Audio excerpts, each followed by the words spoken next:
ഹൈദരാബാദിൽ വഖഫ് സ്വത്ത് കയ്യേറ്റത്തിനെതിരെ പോരാടിയ അഭിഭാഷകൻ കൊല്ലപ്പെട്ടു.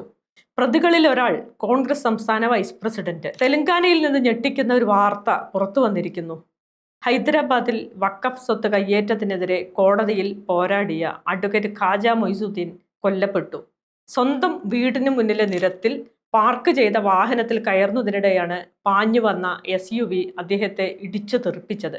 സാധാരണ വാഹനാപകടമായാണ് പോലീസ് ആദ്യം കണക്കാക്കിയതെങ്കിലും CCTV ദൃശ്യങ്ങൾ പുറത്തു വന്നതോടെ ഇതൊരു കൊലപാതകമാണെന്ന കാര്യം വ്യക്തമായി. കൊലപാതകത്തിന് രാഷ്ട്രീയ ബന്ധവുമുണ്ട്. പ്രതി ചേർക്കപ്പെട്ടവരിൽ ഒരാൾ കോൺഗ്രസ് നേതാവാണ്. അഡ്വക്കേറ്റ് ഖാജ മൊയ്സുദ്ദീൻ വാഹനത്തിൽ കയറാൻ തുടങ്ങുമ്പോൾ പിന്നിൽ മറ്റൊരു ട്രാക്കിലൂടെ വന്ന വാഹനം വെട്ടിത്തിരിഞ്ഞ് അദ്ദേഹത്തെ ഇടിച്ചു തെറിപ്പിച്ച് നിർത്താതെ പോവുകയായിരുന്നു. വണ്ടിക്ക് നമ്പർ പ്ലേറ്റും ഉണ്ടായിരുന്നില്ല. മൊയ്സുദ്ദീനെ ഉടൻ ആശുപത്രിയിൽ എത്തിച്ചെങ്കിലും ജീവൻ രക്ഷിക്കാനായില്ല. മൊയ്സുദ്ദീൻ്റേത് കൊലപാതകമാണെന്ന് തിരിച്ചറിഞ്ഞതോടെ അപകടത്തെ സംബന്ധിച്ച കൂടുതൽ വിവരങ്ങൾ പോലീസ് ശേഖരിച്ചിട്ടുണ്ട്. തെലങ്കാന ഹൈക്കോടതിയിൽ സീനിയർ അഭിഭാഷകനായ അദ്ദേഹം ദീർഘകാലമായി വഖഫ് കയ്യേറ്റവുമായി ബന്ധപ്പെട്ട ഏതാനും കേസുകൾ നടത്തിവരുന്നുണ്ട്. ആ കേസിൽ ബന്ധപ്പെട്ടവരാണ് കൊലയ്ക്ക് പിന്നിലെന്നാണ് സംശയിക്കുന്നത്. 35 വർഷമായി ഹൈക്കോടതിയിൽ പ്രാക്ടീസ് ചെയ്തുകൊണ്ടിരിക്കുന്ന മൊയ്സുദ്ദീന്റെ കൊലപാതകവുമായി ബന്ധപ്പെട്ട് ഒരു പിതാവിനെയും മകനെയും പോലീസ് അറസ്റ്റ് ചെയ്തിട്ടുണ്ട്. 84 വയസ്സുള്ള നവാബ് മെഹബൂബ് അലം ഖാനും മകൻ മുജാഹിദ് അലം ഖാനുമാണ് ഇവർ. മൊയ്സുദ്ദീന്റെ മകൻ ഫർഹാൻ പറയുന്നതനുസരിച്ച് വഖഫ് സ്വത്തുമായി ബന്ധപ്പെട്ട കേസിൽ കോടതിയിൽ ഹാജരായതിനെതിരെ അദ്ദേഹത്തെ 6 മാസം മുമ്പ് ചിലർ ഭീഷണിപ്പെടുത്തിയിരുന്നു. ഇതിനു മുമ്പ് 5 തവണ അദ്ദേഹത്തിനെതിരെ വധശ്രമം ഉണ്ടായിട്ടുമുണ്ട്. പ്രതികളിൽ ഒരാൾ തന്റെ പിതാവിന്റെ ഓഫീസിൽ വന്നിരുന്നതായും മകൻ മൊഴി നൽകിയിട്ടുണ്ട്. പ്രതികൾക്കെതിരെ നടപടിയെടുക്കാൻ ഹൈക്കോടതി ബാർ അസോസിയേഷൻ ആവശ്യപ്പെട്ടു.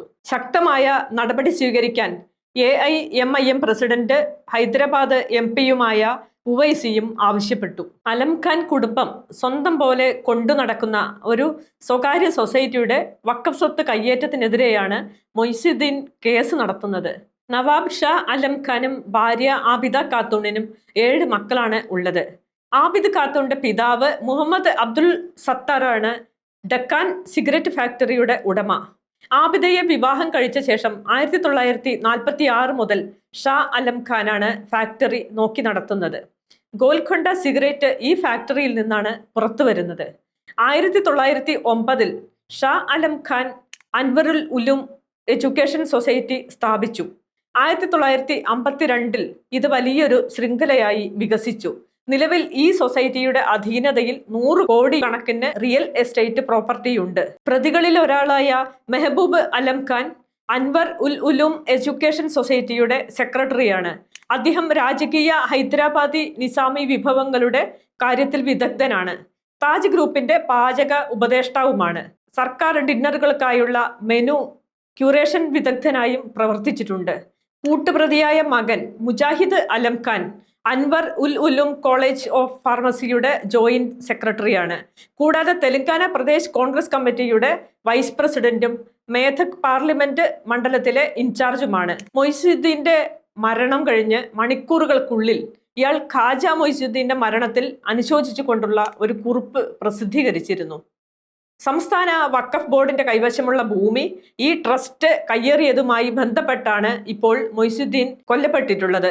2001 വഖഫ് ബോർഡ് സ്പെഷ്യൽ ഓഫീസറായിരുന്ന ഷെയ്ഖ് മുഹമ്മദ് ഇക്ബാൽ IPS അൻവറുൽ ഉലൂം ട്രസ്റ്റിന്റെ കീഴിലുള്ള മുല്ലപ്പെ പള്ളിയിലെ സ്വത്തിൽ ചിലത് വഖഫ് ബോർഡിൻ്റെതാണെന്ന് കണ്ടെത്തി നോട്ടീസ് അയച്ചതോടെയാണ് ഈ കേസ് തുടങ്ങുന്നത്. വഖഫ് ബോർഡിന്റെ കയ്യിൽ ഇതിനുള്ള തെളിവില്ലെന്നായിരുന്നു സൊസൈറ്റിയുടെ വാദം. അസ്മാൻ ഖഡിലെ 36 ഏക്കർ ഭൂമിയെ സംബന്ധിച്ചാണ് മറ്റൊരു കേസ്. മുത്തവല്ലികളെ സ്വാധീനിച്ചാണ് ഭൂമി കൈക്കലാക്കിയതെന്നാണ് ബോർഡിന്റെ വാദം. ഷാ അലം ഖാന്റെ കുടുംബത്തിന് ഉവൈസിയുമായും ബന്ധമുണ്ട്. ഷാ അലം ഖാന്റെ കുടുംബ പരമ്പരയിൽപ്പെട്ട നവാബ് അഹമ്മദ് അലം ഖാനാണ് ഉവൈസിയുടെ മകൾ ബർക്കത്ത് അലം ഖാനെ വിവാഹം കഴിച്ചത്. ഇപ്പോൾ കൊല്ലപ്പെട്ട ഖാജ മൊയ്സുദ്ദീന്റെ ഭാര്യ പിതാവ് ഗുലാം യസ്താനി അൻവറുൽ ഉലൂം സൊസൈറ്റിയുടെ അംഗമായിരുന്നു. അലം ഖാൻ കുടുംബം സൊസൈറ്റിയുടെ ഗൈഡ് ലൈൻ മാറ്റം വരുത്തി ഭൂമി തട്ടിയെടുത്തു എന്ന പരാതി നേരത്തെ തന്നെ ഉണ്ട്. ഈ സാഹചര്യത്തിലാണ് മൊയ്സുദ്ദീൻ കേസിൽ ഇടപെടുന്നത്. ഭൂമി തട്ടിയെടുത്തുവെന്ന് ആരോപിച്ച് മൊയ്സുദ്ദീൻ കോടതിയെ സമീപിച്ചു. മെയ് 24 തീയതി അദ്ദേഹം കൊല്ലപ്പെടുകയും ചെയ്തു. തെലങ്കാനയിൽ 74% വഖഫ് സ്വത്തും അന്യാധീനപ്പെട്ടിരിക്കുന്നതായാണ് IIT ഡൽഹി GPS GPRS സർവേയിലൂടെ കണ്ടെത്തിയിട്ടുള്ളത്.